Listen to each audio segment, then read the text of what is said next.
نحمدہ ونصلی ونسلم علی رسولہ الکریم اما بعد۔ آج ہمارا سبق جو ہے یہ سبق نمبر 14 ہے حروف لین کے بارے میں۔ سب سے پہلے تو ہم یہ جانیں گے حروف لین کتنے ہیں اور کون کون سے ہیں اور وہ کب لین ہوتے ہیں، یہ چیز جاننا ضروری ہے۔ حروف لین 2 ہیں، وہ کون کون سے ہیں؟ واو اور یا، واو اور یا۔ یہ کب لین ہوتے ہیں؟ واو سے پہلے جزم ہو، واو سے پہلے زبر اور واو پر جزم ہو تو وہ واو لین ہوتی ہے۔ اسی طرح یا پر بھی جزم اور یا سے پچھلے حرف پر زبر ہو تو وہ یا لین ہوتی ہے۔ واو پر جزم، یا پر جزم اور واو اور یا سے پہلے زبر ہو تو وہ واو اور یا لین ہوتے ہیں۔ یہ حروف لین جو ہے نا، یہ بھی ایک الف کے برابر لمبے کیے جاتے ہیں، ان کو بھی ایک الف کے برابر لمبا کر کے پڑھا جاتا ہے۔ با زبر و بو، با زبر یا بئی، بو بئی، ان کو بھی ایک الف کے برابر لمبا کیا جاتا ہے۔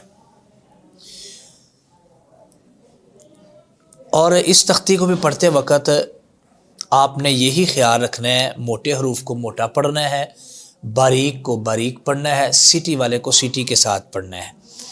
اور اس تختی کو جب پڑھنا ہے، اس کی مشق والی جو تختی ہے اس کو بھی آپ نے ایسے ہی پڑھنا ہے۔ اور مجہول پڑھنے سے بچنا ہے۔ با زبر یا بئی، بے نہیں پڑھنا، بے جو ہے نا، بے نہ ہا، یہ مجہول ہے۔ با زبر یا بئی، نون زبر نہ، بین، ہا زبر الف ہا، بینہا، وقف بینہا۔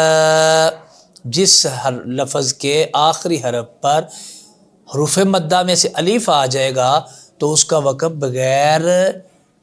وقف بھی ویسے ہی ہوگا جیسے اپنا بغیر وقف کے ہم پڑھتے ہیں۔ اور باقی اس کے علاوہ آپ دیکھیں، زبر والا حرف ہے آخری تو زبر والا وقف کر دیں، اگر آخر پر گول تا ہے تو گول تا والا وقف کر دیں، جیسے پیچھے تختی میں ہم نے پڑھا ہے۔ اگر کسی کو یاد دہانی نہیں ہے تو وہ پچھلے والی تختی دوبارہ سنیں اور دیکھیں زبر والا وقف کون سا ہے، زیر والا وقف، پیش والا وقف کون سا ہے اور گول تا کا وقف کیسے ہوتا ہے، تو ان میں سے وقف کو یاد کر کے اس طرح جوڑ کر کے پڑھے گا، پورا مکمل قاعدہ یہ۔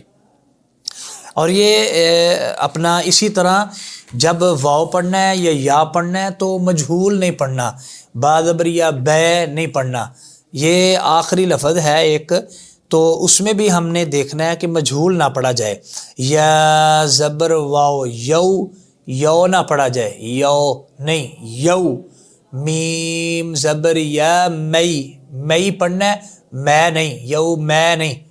میم زبر یا مئی، مجہول پڑھنے سے بچنا ہے۔ نون زیرنی، یو مینی، یو مینی نہیں، یو مینی، تو وقف یومین۔